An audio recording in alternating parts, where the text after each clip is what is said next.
Okay, great stuff.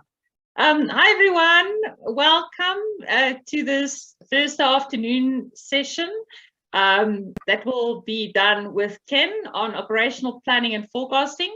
Welcome to all the corporates who are looking for maybe some support or training on planning and forecasting, and also welcome to all our SMME owners who are looking for support as well. So I'm going to hand over to Ken. Ken is certainly no stranger in this area. He's quite the guru, so I'm sure you will be in wonderful hands for the session with Ken. Welcome, Ken. Liesl, thanks very much. I'm not so sure about the guru bit. Guru? One of the two anyway. Good. All right. Well, welcome everybody. What I want to do this afternoon is really go through some of the material that is part of a course that SAPIX and BizCo are offering to the SMME community. And we're going to be talking about operational planning and forecasting. So I'm just going to be going through a summary of what is included in that course. And if you need more details, of course, you can get hold of SAPIX and they will help you along those lines. So operational planning and forecasting. Well, it all boils down to inventory, doesn't it? And inventory is an incredible, important part of your business. In fact, inventory is the lifeblood of your business. The flow of that inventory through your business, it's like the blood flowing through your body. Also, inventory is probably one of the biggest assets that a business has. And so it's very important that we have people in our organizations that are highly educated, highly trained, and highly empowered to look after this most valuable asset within in our businesses. So understanding about having the right inventory in the right place at the right time is incredibly important. And remember that when inventory stands still in a warehouse or anywhere in the supply chain, it is costing you money. And so we want material to flow as quickly as possible through the supply chain, keeping the costs down and maintaining the service levels. So finding the right balance of having the right amount of inventory, not too much, not too little, is a real challenge when it comes to business. Now, of course, if we have inventory in our supply chain, it's costing us money, and quite a considerable amount of money, in fact, because we have a carrying cost. If we have a warehouse with some inventory in there, it's costing us money. First of all, we have to spend the money to buy the inventory or make the inventory if we're manufacturing, and that can be quite an amount of cash that we're laying out to put inventory in this warehouse.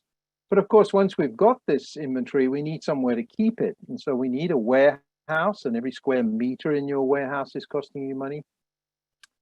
We need racking, we need forklift trucks, we need labor to look after that inventory and move it through the warehouse, to receive it, look after it, and then issue it at the end of the day.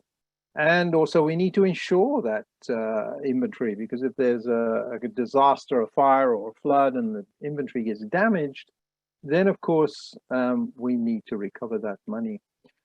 And of course, then we've got the risk costs of people stealing it from us, perhaps, or it going past its sell-by date and we have to throw it away. Or in worst case scenario, that inventory could become obsolete and nobody wants it anymore, and so we have to get rid of it.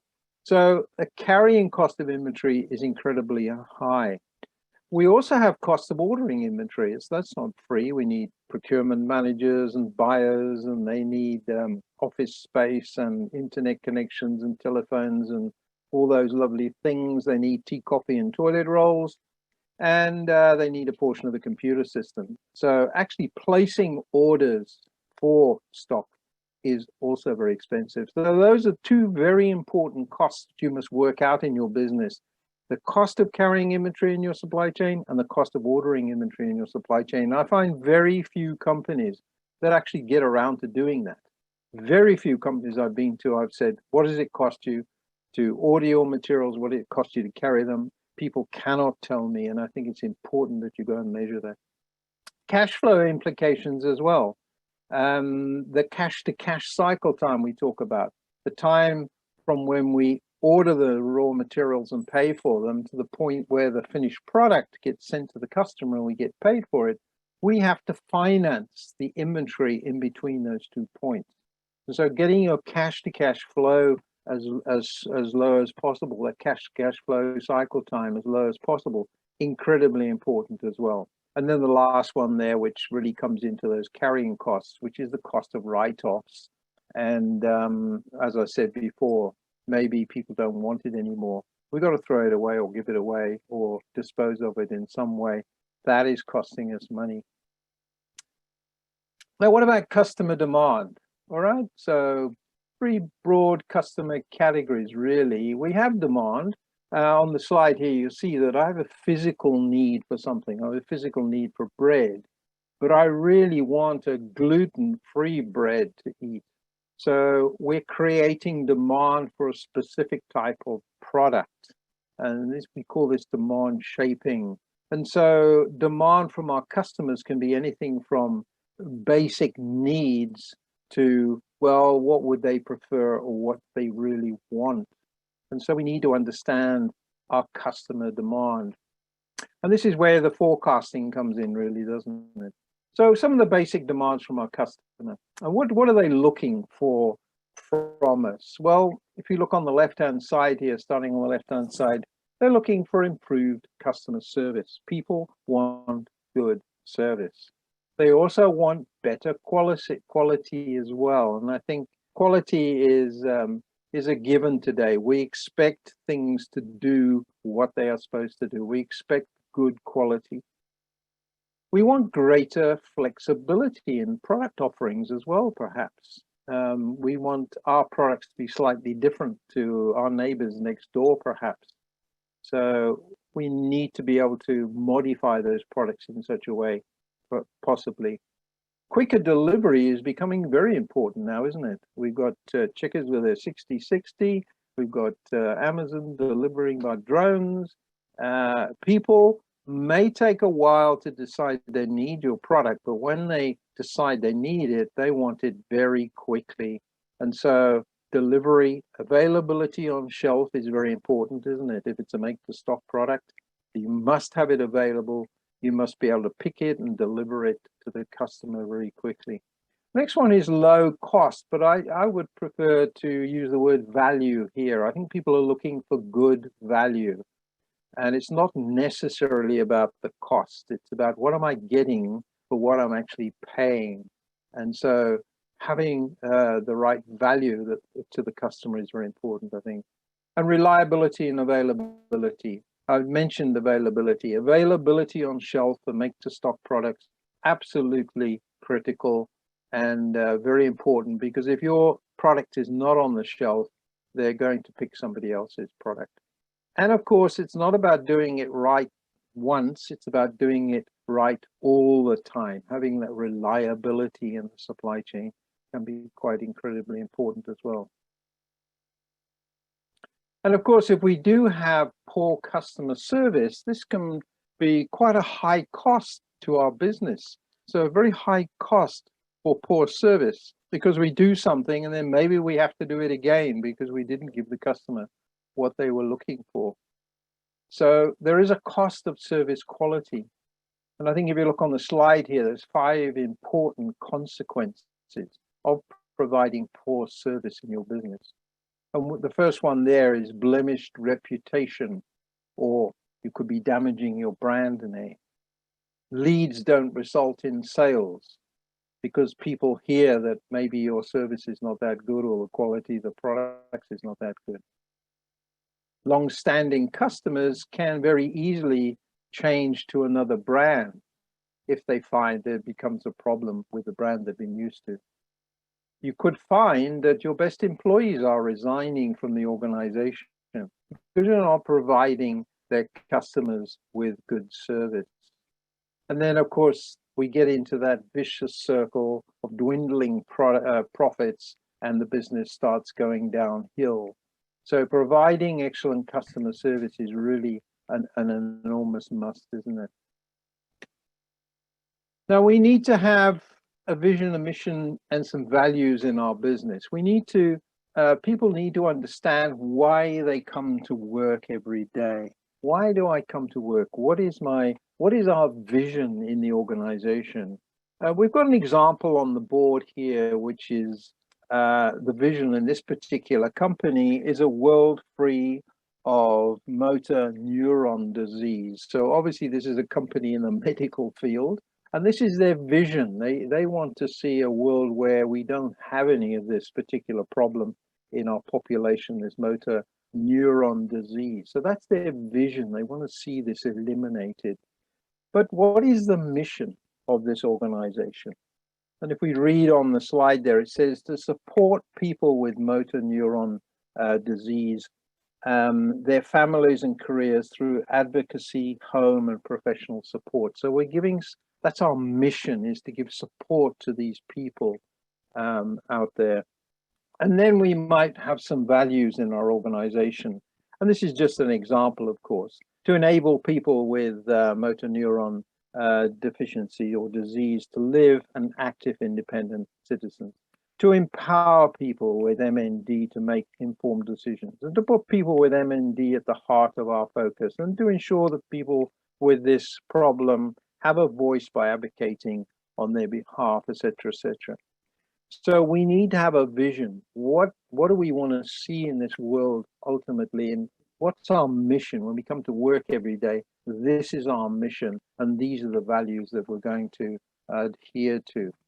So very important that people in your organization understand what these things are, why they come to work every day. But of course, we need to understand strategy and long, medium, and short-term planning. So in a business, we will have a strategic plan, we'll have a tactical plan, and we'll have an operational plan.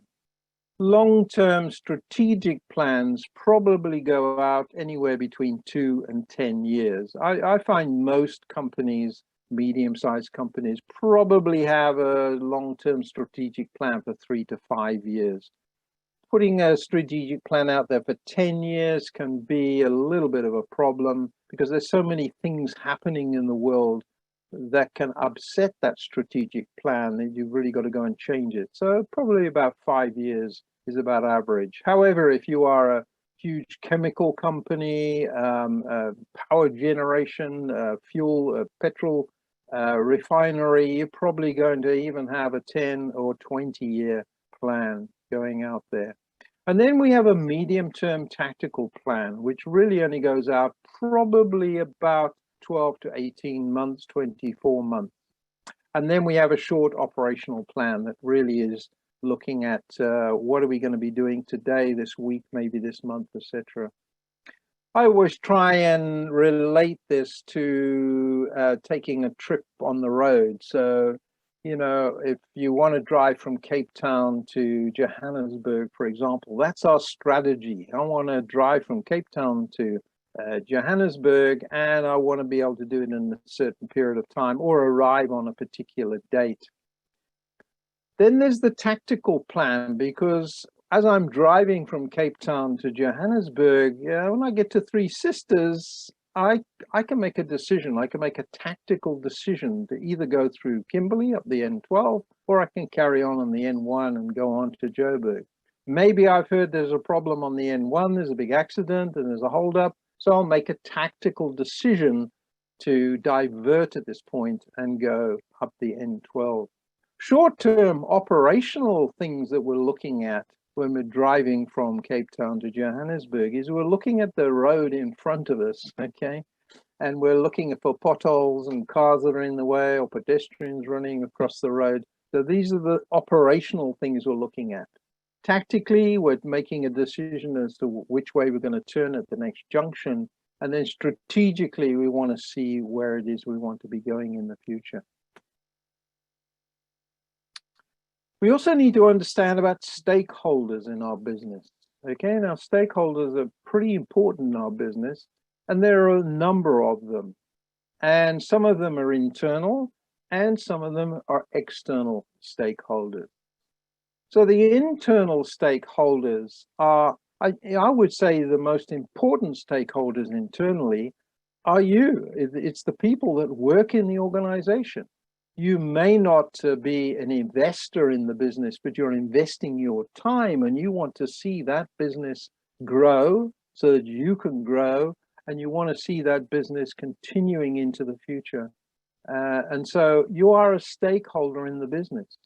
Okay, and the managers are stakeholders. The owner of the business is a stakeholder. That owner could be a privately owned company, or if it's a publicly owned company, then we've got external stakeholders, and they are the people that have invested in the organization. But we also have other stakeholders like customers and suppliers.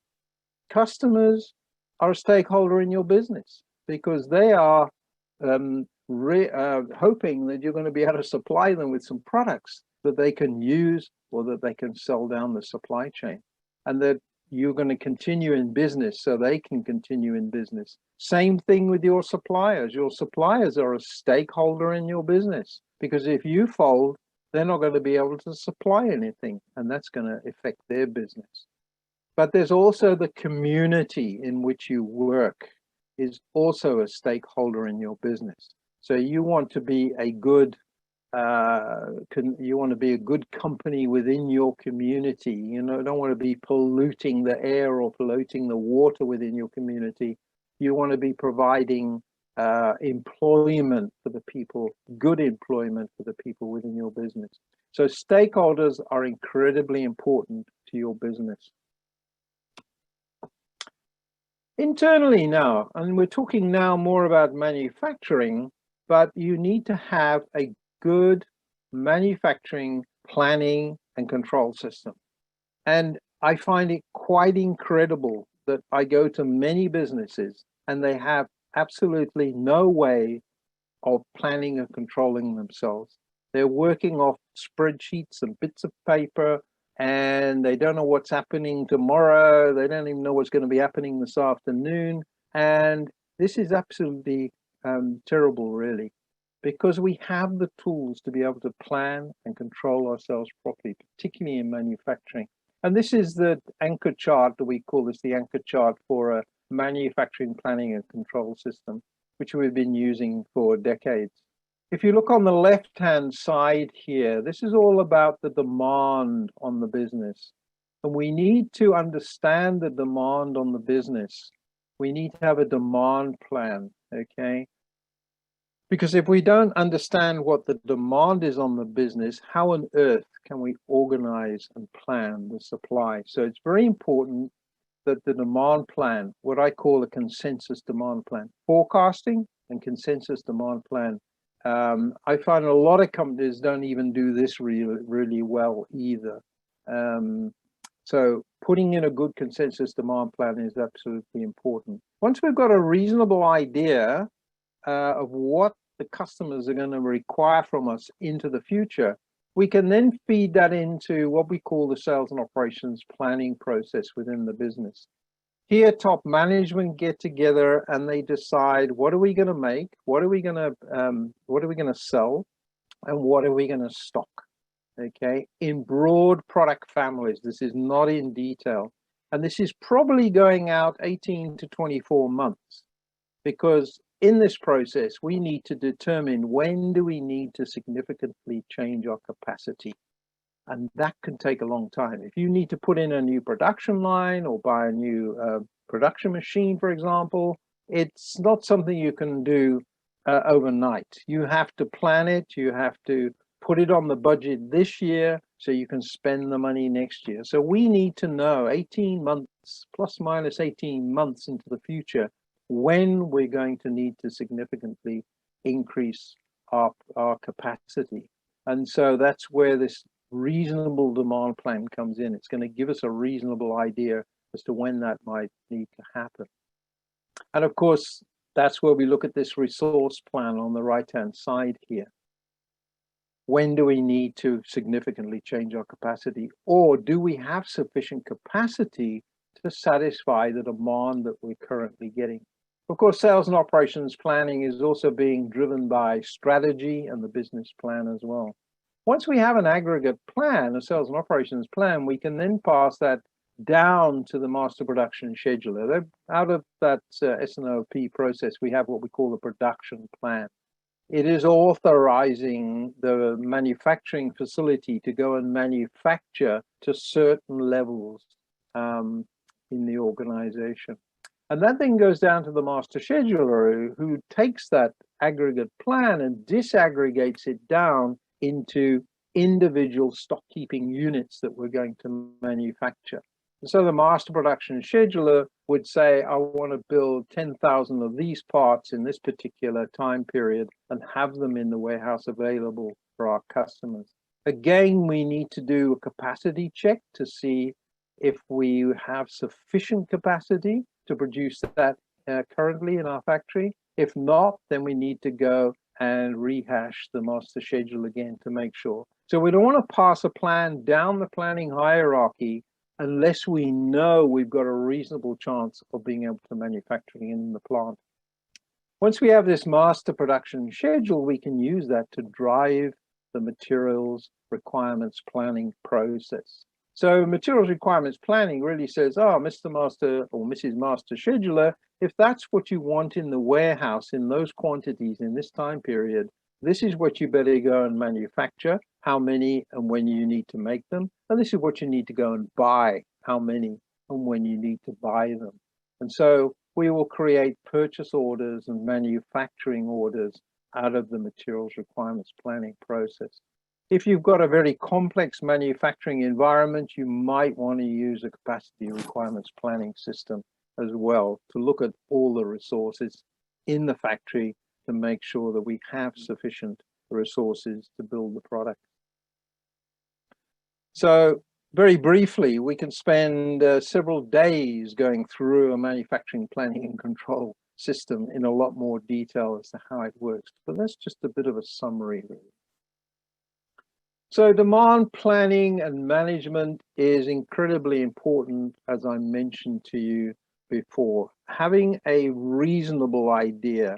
You can't get an accurate idea, okay? There's no such thing as an accurate forecast. It's what we call an oxymoron. You can't put the word accurate and forecast in the same sentence, because if you had an accurate forecast, it would be an actual demand, wouldn't it? So we have to forecast our demand in the business, and we need a reasonable idea of what that's going to be. So as we mentioned before in the sales and operations planning, we can get an idea of the amount of capacity that we might need to produce that plan or that demand plan. And what I often say to people is you should make that demand plan unconstrained. So if you had all the resources in the world, what could you actually sell of your product? So we have an unconstrained forecast or demand plan. We can then look at that demand plan and say, well, we've got limited resources. So what should we go and take out of that demand plan? Which are the best companies, the best orders to go and deal with? So let's go and deal with the best ones and leave the other, what I call the rats and mice to our competitors. Okay, so having a good demand planning process is very important. And the start of any demand management process is forecasting. And when it comes to forecasting, you need to get yourself a reasonable tool. Don't start doing things on a spreadsheet with moving averages, because that's pretty useless. Get yourself a statistical forecasting tool and use that to generate a forecast into the future. And of course, we need to understand things like what's the time horizon we're going to be forecasting. Are we going to be forecasting for a month or two? Are we going to be forecasting for a year, couple of years, 5 years?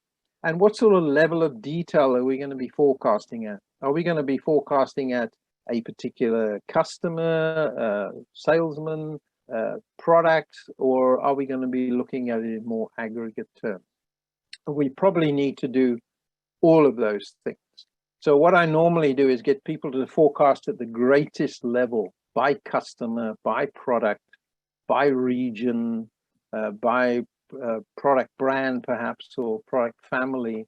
And then we can aggregate that up. So at detail level, we need that detail level for the master production scheduler, so you can create that master schedule.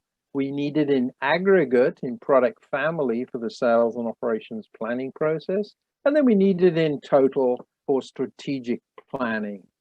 Okay, so we have generally different levels that we forecast, but they must all be generated from the same detailed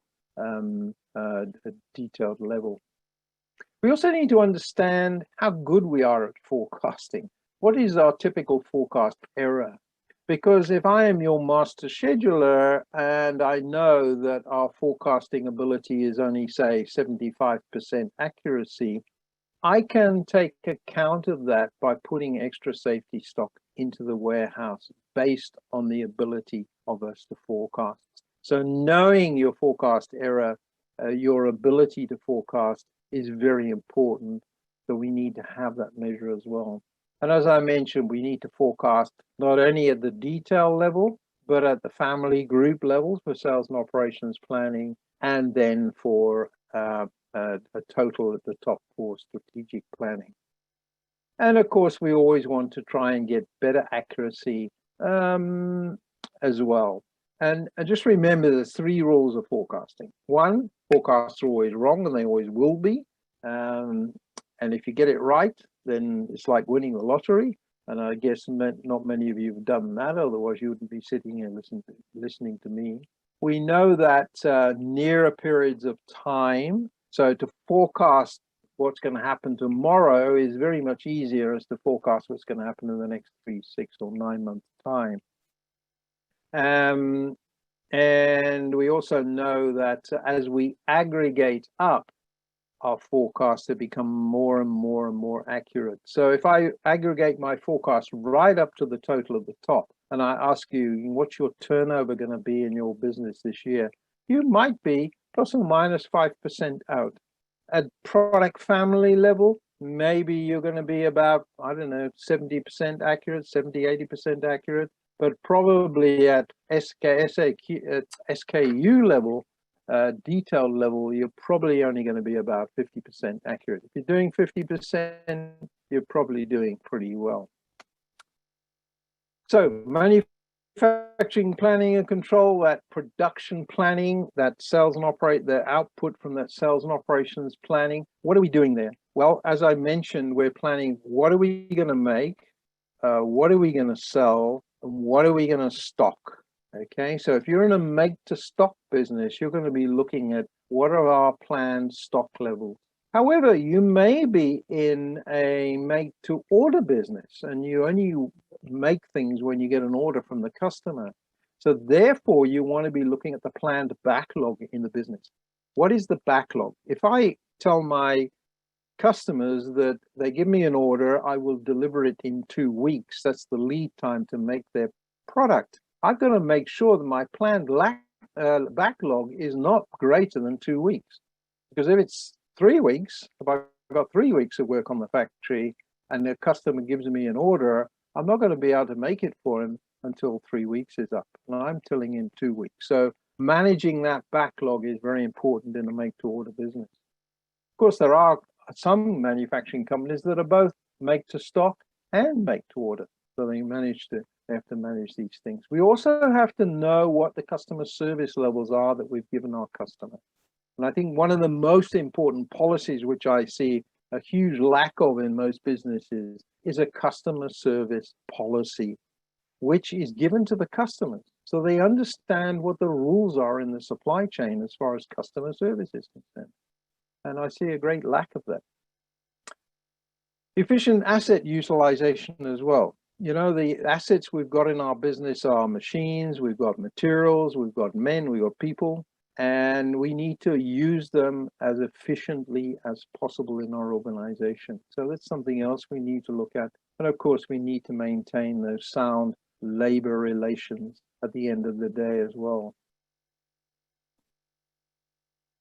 So when we're preparing a production plan, we have to take the different types of businesses into account. As we said, if you're a make to stock company, you must make sure that you always have stock available for your customers.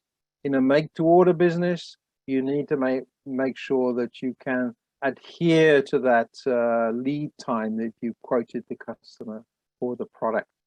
In an assemble-to-order business, it's a bit like make-to-order, but we're tending to just have the final assembly in place. A bit like a motor car assembly plant. A motor car assembly plant doesn't actually make any parts. They get all the parts and the sub-assemblies in, and all they're doing is assembling it. So depending on what type of business you're in, the type of production plans you're going to be putting together are going to be slightly different. We mentioned before the capacity planning is incredibly important, and we need to make sure when we make plans in the business that we have the ability to produce those products. And I see companies that they just go out and keep accepting orders, and there's no ways they're going to be able to make them in the time available because they just don't have the resources to be able to do that. They just don't have the capacity. And so it's very important, as I mentioned earlier on, when we make the master production schedule, this is what the master scheduler would like the company to manufacture in these quantities, in these time periods, going out into the future. And that can be generally in South Africa here about 6 months. The master schedule goes out about 6 months because that is the time period it's the cumulative lead time for our product. So a lot of us are importing products. It takes 3 to 4 months to get raw materials and components. It takes us maybe a month to put them together to make the product. And on a look ahead period. So 6 months is a typical master schedule. So the master scheduler is determining what we're going to make in what quantities going out 6 months. And then running the rough cut capacity planning, looking at the critical resources, not all the resources, but the critical ones, the bottleneck resources, the ones where we have a problem. If we can get the work through the bottlenecks or those critical resources, then we assume that we will have sufficient capacity elsewhere. And then, of course, once we have that master schedule, we use those numbers to drive materials requirements planning. And that tells us what we need to manufacture, how many and when we need to manufacture them. And I said, if you've got a very complex manufacturing plant, then you might want to be looking at capacity requirements planning to look at all those work centers within your manufacturing plant and make sure that you're going to have sufficient capacity to be able to produce those products on time.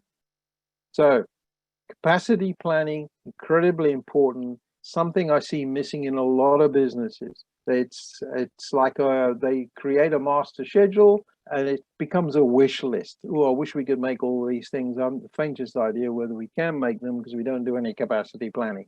But don't worry, the factory will find some way of making them. And that's very unfair on the factory because we put a lot of pressure on the factory. And then they have to work overtime and weekends, and people don't like that over long periods, and the quality is going to go down. So make sure you're doing proper capacity planning in your business. So yeah, well, rough cut capacity planning I mentioned there. Rough cut capacity planning is about looking at the critical resources, as I mentioned, not all the resources, but just the critical ones. When it comes down to capacity requirements planning, now that's pretty complicated because we're going to look at each and every resource. We're going to schedule each and every works order going through the factory so we know exactly when that works order is going to be at that work center and how much time that work center is going to be required to manufacture, set up and manufacture that product. And so capacity requirements planning is incredibly complicated, and thank goodness we have computer systems that will do it for us. It is very, very complicated. And then of course, ideally we need a finite scheduling system in the factory so we can finitely schedule each and every one of those works orders going through the factory. So we know when we're going to start each order and when we're going to start and finish each order at each operation at each work center, and when the job will be finished at the end of the day.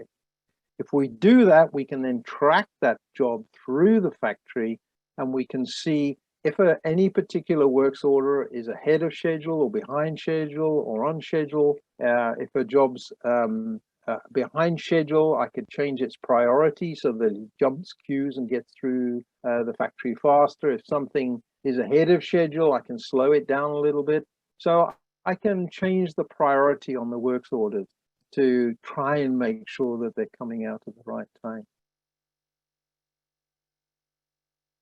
What about capacity management? We said it's very, very important. I talk about nameplate capacity. So if I go to Europe and I buy a production machine and the salesman tells me it'll manufacture 100 components per hour, and I'm thinking, 8-hour shift, 100 components an hour. Yeah, it's 800 parts a shift. Yeah, that should be all right. I'll buy that. But when I get it back to my factory in Cape Town here, I realized that, hold on a minute, we don't actually work 8 hours. We only work maybe 6.5 hours a day because there's lunch breaks and tea breaks and wee breaks and other breaks. And so there's a utilization. We're only utilizing the machine for 6.5 hours out of the 8 hours available in the shift. So 6.5 hours times 100 should get about 650 a shift out of the machine then. But then there's the efficiency, particularly when you've got a new piece of equipment in the factory. It's probably not going to work at 100% efficiency because people are learning how to use it. Okay, so there could be an efficiency factor that I need to put in as well. And once I get the machine, so let's say I put an efficiency factor in, and I think I'm only going to get 600 units per shift out of this particular machine. But once it starts working, I get what I call the demonstrated capacity. And it may demonstrate to me over a shift that I can only really, at this moment in time, get 500 out of this machine per shift. Now, the important thing is when we do capacity planning, we plan on that 500. We don't plan on the 800 that the salesman told me, okay? Because that's what the machine is demonstrating it can do. So I need to use that number. I don't like it. I want to get a better number, and I will go down and try and improve the machine and improve the efficiency. And maybe we might get 550, demonstrated capacity of 550 out of the machine per shift. Then I will go and change the planning system to tell it that I can now do 550. So what I'm trying to get at here is always tell your system the truth, whether you like it or not. Because if you lie to your system, it will lie back to you big time. And so understanding your capacity, incredibly important. Understand your utilizations and your efficiencies and the productivity in your business. Very important. Of course, things never go according to plan. And if you think about it, the only reason we're employed is to go and fix problems, if you think about it. So solving problems in the business is very important, and understanding how to do this. Because if you look on the right-hand side here, we could have too much information about the problem. We could be spending a lot of time facts finding, paralysis by analysis, trying to analyze things, not identifying the key data that we're required, and not planning ahead, and last minute realization of time difficulties. And there's a whole bunch of problems that we can have. So we need to have a structured way of looking at problem solving, all right? And so we need to have a very clear we need to clearly identify the problem. We need to write it down. We need to establish the facts and the objectives. There's a very nice way of doing this. We call it the A3. Take an A3 piece of paper. You should be able to put a complete problem down and what you're going to do about it on a piece of A3 paper. You can go and have a look at that. Calmly reviewing the options and the various ideas, focusing on the results and the desired outcome, and not preventing solutions from presenting themselves. Objectively choosing the right solution. So there's a structured way of doing these things that we need to understand. So when we get round to defining the problem, we can use the five whys. It's a very, very simple technique. But if you ask the question why 5 times, you will plus or minus 5 times, you'll generally get down to the root cause of the problem. And there's a nice little example there about a bulb blowing. But I tend to use the one which I came across. I was helping the power corporation in Botswana to put cycle counting into their warehouse. And I walked up to a guy standing in front of this big wooden bin, scratching his head. And I said, what's the problem? And he says, you know, this item in this box here, bin here, is very difficult to count. So what did I say? I said, well, why?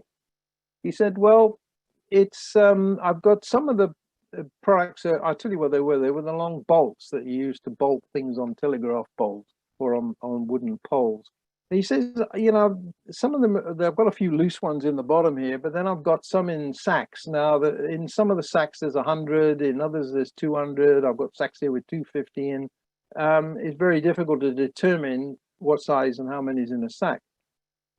So I said, well, why is that? Why? Second why. And he said, because we're a quasi-government organization, and every time we go out, we need more of these bolts. So we have to go out to tender. And every time somebody else gets the tender. And so they put the bolts in a different size bag. If I knew how many were in the bags, I could easily count the bags. We could cycle count these parts very easily. So I said, well, why is that the case? Well, I don't think procurement understand it's a problem. Why don't they understand it's a problem? Well, because we haven't told them about it. So we went down to procurement and said, look, is there a problem if we put the packaging specification on the tender document? The guy in procurement said, no problem. How many do you want in the sack? 200? Okay, 200 it is. Just make sure when you receive them, there's 200 in the sack. So by asking the question 5 times, we actually got down to the root cause of the problem. We could go and fix it. Okay, so very simple, easy technique. And of course, we've got the 5 W's and H technique to answer questions about problems, to ensure understanding of the problem. You know, we ask, well, what's the problem? Where does it happen? Why did it happen? When did it happen? Who's involved? And how are we going to fix it? And then we've got flow charts. Very important that you measure what's happening in your business. You map the process. And if you want to do this, do yourself a favor, get a book called Learning to See by John Shook, which talks about value stream mapping and how to do value stream mapping. It's a fantastic how-to book on how to do value stream mapping. So before you can do anything to improve a process, go and map the process. And I've got lots of examples of that happening. We haven't got time to go through them today. But also we've got other problem-solving techniques. We've got fishbone diagrams, Ishikawa diagrams. It was developed by Ishikawa, and a very useful tool as well, which I've used considerably. So there were about 7 tools that Ishikawa put together that he taught everybody in Toyota. It became part of the Toyota production system.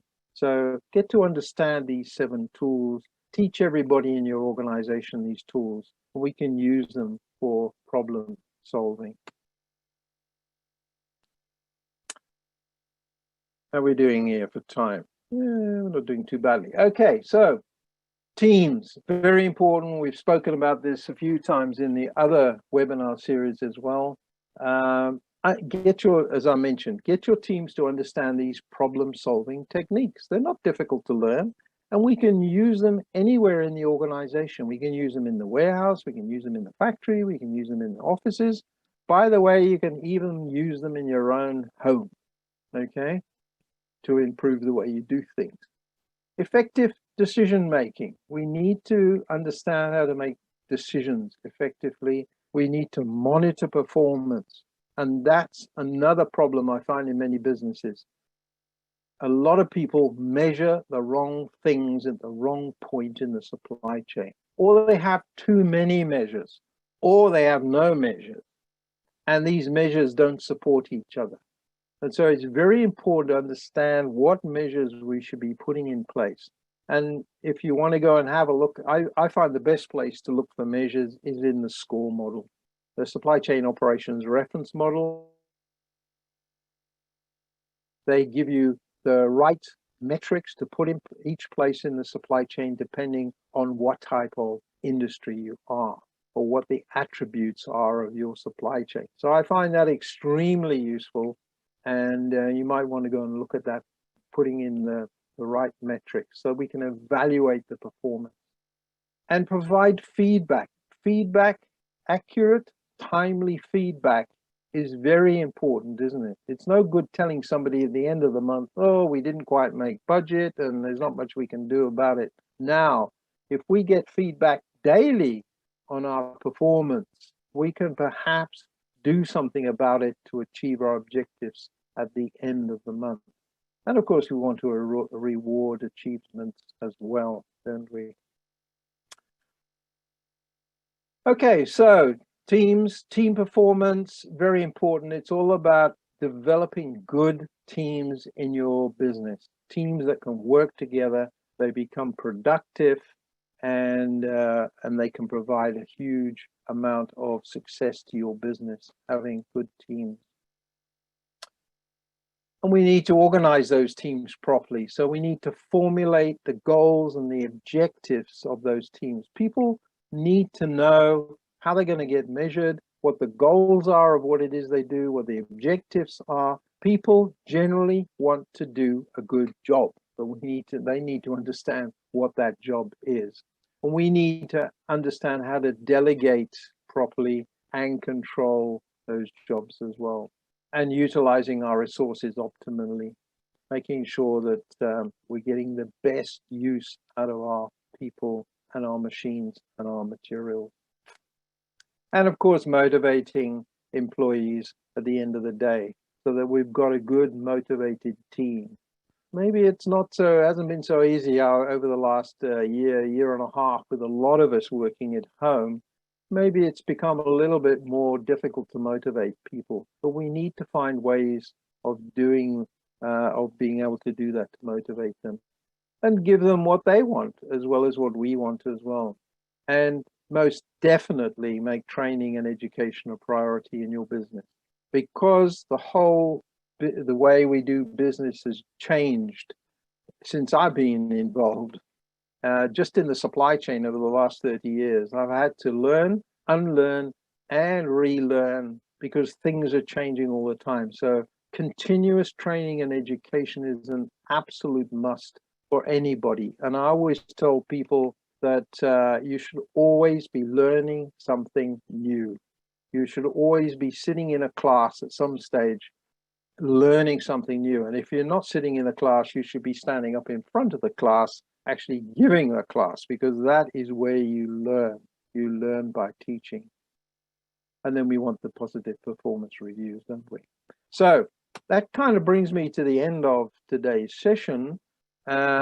And it's all about education and training. Just make sure that you've got that in place within your organization, because I see so many companies where they have good employees, but they don't really understand what they should be doing because they haven't been given the opportunity to learn, unlearn, and relearn as we go through time. So, Cindy, are you there? Has somebody been looking at the questions or queries? Hello, is there anybody there? Ken, there hasn't been too many questions, but what I did see a question on is, will the PowerPoint slides be available in PowerPoint? I'm not sure about that, but the recording will be available. Yeah, I think the recording will be available. Will definitely be available. I'm also not sure about the other. Yeah, I don't think we've given out the slides before. We've just given people a link to the to the recording. I thought that would be the answer. Are there any specific questions for Ken? I can see lots of thank yous coming up on the chat. Oh, okay.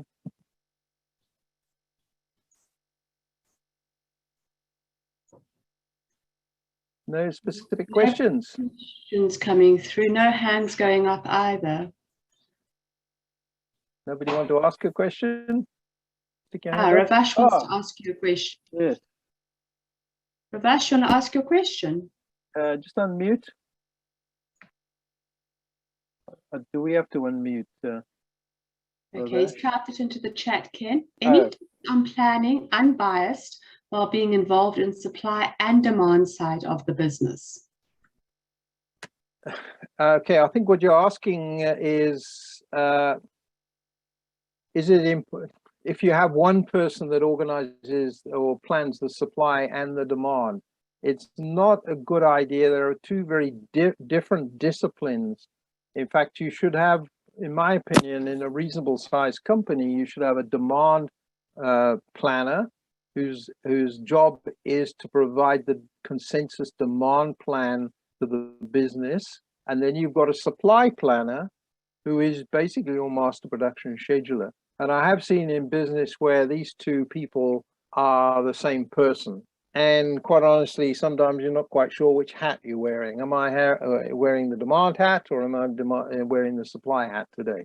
They're two very different disciplines. And in my opinion, there should be two different people. Demand planning reports to sales and marketing, and the master production schedule will report to the operation.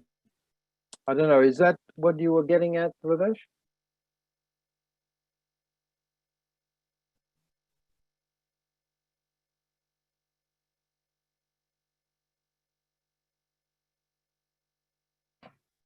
I don't know. Did we get an answer? I can't see that we got an answer. Can just check.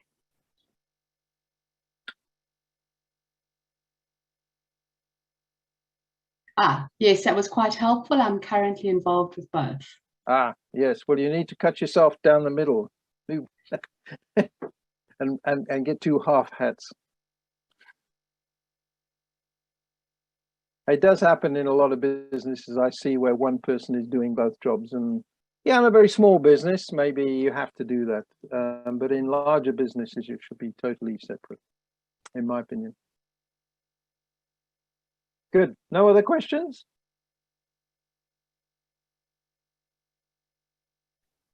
Okay. Nothing else in the chat there? No, I don't see anything else in the chat. Okay. Ken, I think a huge thank you from all of us for... Pleasure.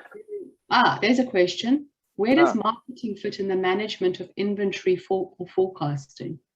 Okay, well, marketing fits in the forecasting side. Sales and marketing is responsible for the consensus demand plan on the business. That's their job, to tell the supply side of the business what they think they're going to be able to sell in the business. So that's their job. Their job is to do the statistical forecasting and create that consensus demand plan for the business. So if we have a reasonable demand plan, then we can create a reasonable supply plan on the other side to support that demand plan. But I see a lot of sales and marketing people don't like forecasting because they always get told off because they got it wrong. And so somebody has to forecast in the business. If sales and marketing are not forecasting, then somebody in the factory is saying, well, we got to try and decide what it is to make. So let's make this, or let's make that, which may not be what the sales and marketing people want. Good point. Okay. It's always a contentious issue. Yeah. But that's sales and marketing's job, is to provide a consensus demand plan for the business. That's their ultimate objective. Okay. Okay, Tim, I see Tim's online here, our latest quiz champion. Tim, I think. Yeah. Ken, I think a huge thank you from all of us at SAPEX for doing the presentation today, and a huge thank you to Liesel, who introduced you earlier on. It's always nice to have volunteers who are willing to share their knowledge and expertise with the community. And Yep. it's something we really, really do appreciate. So thank you for that, Ken. Absolute pleasure. Someone popped up the slide with the next session and it vanished again. Yeah, it did vanish, didn't There it? we go. Yeah. So you can put it Ah, up. there So we the go. next session is around manufacturing and resource control on Thursday, the 11th of November. And again, I think it's just important to highlight that these sessions are targeted at small and medium-sized businesses from two perspectives. The one perspective is those individuals who are directly working in these businesses for you to learn and grow, and also from a supplier development perspective. So if you're involved in a big corporate, it's really important that we give you the tools required to grow the supply chains at your suppliers in your supply development programs. So we're happy to help with both of those elements through the SMME development program. And if you do have any further questions, you can either connect with us via the website or contact one of our team members who are really, really awesome and will help you in however they can. So Ken, a huge shout out and thank you for today. I know it's a lot of your effort and energy. No, And thank pleasure. you who have provided the material and are one of our learning providers on the SMME program. Good. Okay. Keep well, everyone. And yeah, I'm always available if you've got any questions.